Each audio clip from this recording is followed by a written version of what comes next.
Have you ever wondered what the most popular combat style is, or what percentage of players have killed every single boss at least once? Find out as I highlight the most interesting data points shared in the Runescapes Combat data livestream from today. Whenever you're ready, grab your cup of tea, sit back, relax, and enjoy. I'd like to give a quick disclaimer for the quality of the graphs or charts in this video because the stream quality and resolution was really bad. So if you're wondering why, that's why. Let's kick it off with the most popular combat mode or the combat mode distribution across all bosses. And as you can clearly see, to no one's surprise, Revolution is the most popular combat mode. Unsurprisingly, if you go to higher level bosses, think Nakatra, Telos, and Zamorak, Lord of Chaos, the distribution changes and favors full manual players. I also wouldn't be surprised if a sizable portion of that Revolution chunk of the pie are players like myself that have a Revolution combat mode turned on, yet still manually mash most of their abilities. Revolution is just a backup in case you forget to keybind or you're focused on something else, so you still fire off abilities. If we go to the combat style distribution, we can clearly see purple, aka Necromancy, is the dominating or most popular combat style across the board, even now. The least popular combat style, and I was surprised this wasn't melee, is ranged. More recently, thanks to buffs to the FSOA, we can see that magic is gaining popularity at some high level bosses, such as Raksha, Solak, and Nex Angel of Death. If we take a look at the distribution of weapon tiers being used at bosses, we can clearly see that Necromancy users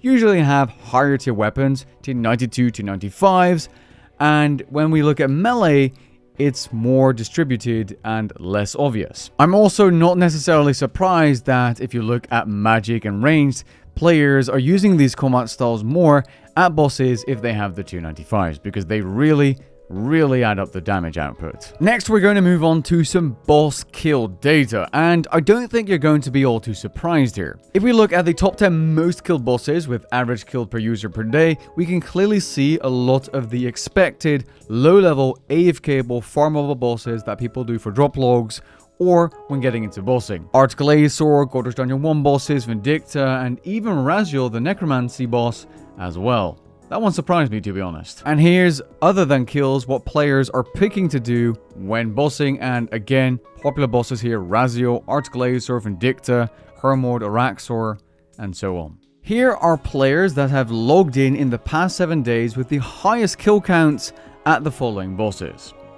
One player has more than a million Vindicta kills. If we assume a 50-second kill time, including respawn time, that's 13,888 hours of Vindicta, or 578 days worth of Vindicta kills by one player, assuming 50-second kill times. That's more than my total playtime on my main account. The player behind this achievement, by the way, is a streamer called Runescape Wake, and here's him showcasing 1 million KC. Mr. Wake, congratulations for getting an achievement that no one is ever going to beat. As for the other things on this list, they're pretty crazy as well, like 176,000 Raziel kills, 233,000 Queen Black Dragon kills. All these things are crazy. 90,000 Araxor kills? Who are you? Look at these numbers, man. 19,000 Seiryu, hard mode, so solo runs of Elite Dungeon 1, that's crazy.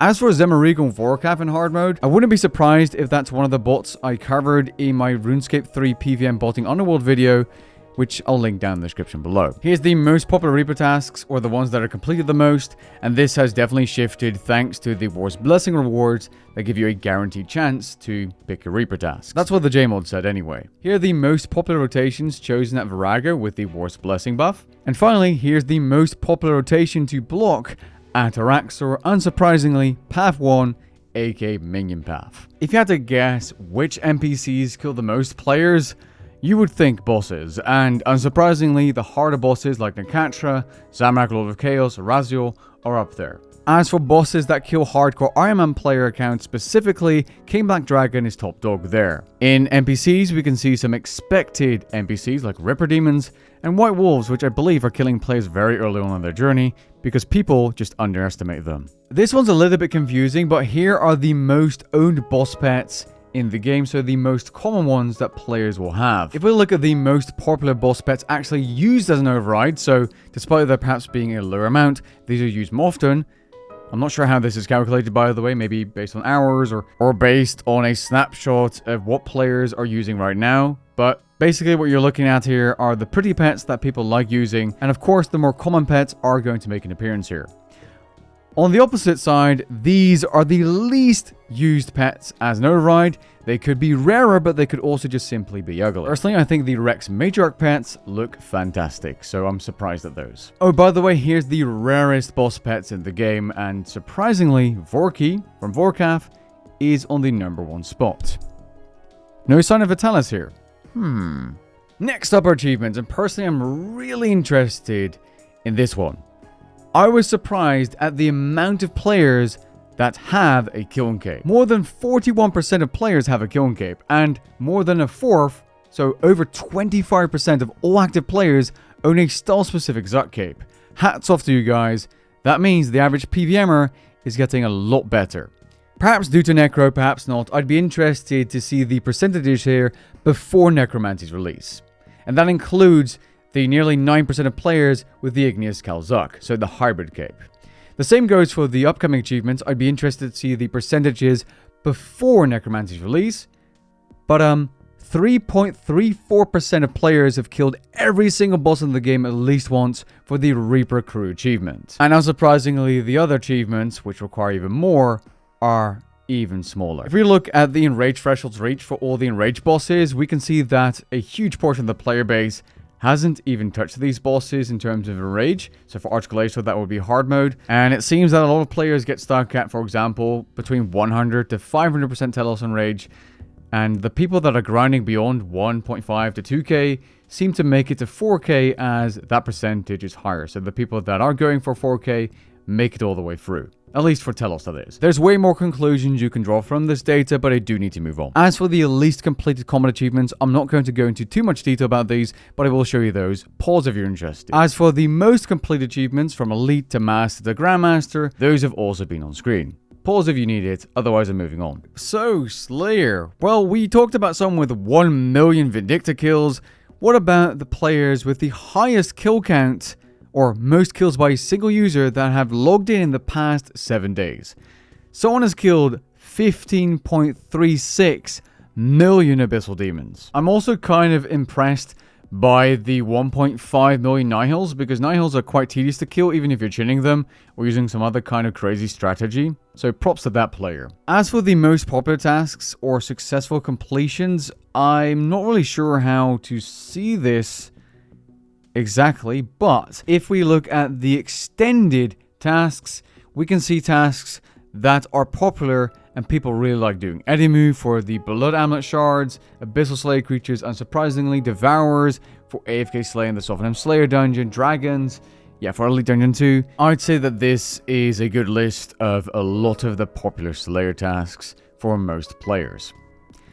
As for the least popular Slayer tasks, yeah, Spiritual Warriors, Cave Slimes, Camel Warriors, Black Demons, yeah, these don't surprise me. I'd actually expect Grot Worms to be higher up here, but they're not. In fact, they're not on here at all. As for Cave Slimes and Frogs, I think they're on the block list for players doing the Slayer point farming method, where you do a bunch of low-level Slayer tasks, and then for your 10th or whatever streak bonus, you'll do a high-level Slayer task. That's what I would expect anyway. As for the top tasks that are cancelled, yeah, not really a surprise here. Not sure why Living Wyverns are in here. They're a pretty good task. Phantoms may be a little bit too hard for players that don't have the gear requirements and know about the platypus method. Yeah, the rest doesn't really surprise me. They also showed a bit about the most and least used abilities for magic, ranged melee, necromancy, and what they meant by this is the least or most manually activated abilities. I'll be honest, there isn't much that surprised me when looking at these little tables, but they did mention a fun little fact about Surge being activated 3 million times per day across all players. As a final mention, he is the most popular weapons players have placed inside Essence of Finality Amulet, with a sizable portion being taken up by the Seren Godbow at 7.5%, But the top dogs here, of course, the Death Guard for Necromancy, and the Dark Bow for range. The classic Gothic staff in the OF doesn't surprise me either. These are obvious picks for your rotation. With that being said, we've covered most of the data points shared in the livestream. Not everything, I skipped a couple of hardcore Iron Man things, but these are the ones I thought to be most interesting to you as the viewer. If you did, make sure to leave a like down below and maybe even consider subscribing, and I'll catch you guys in the next one. Peace.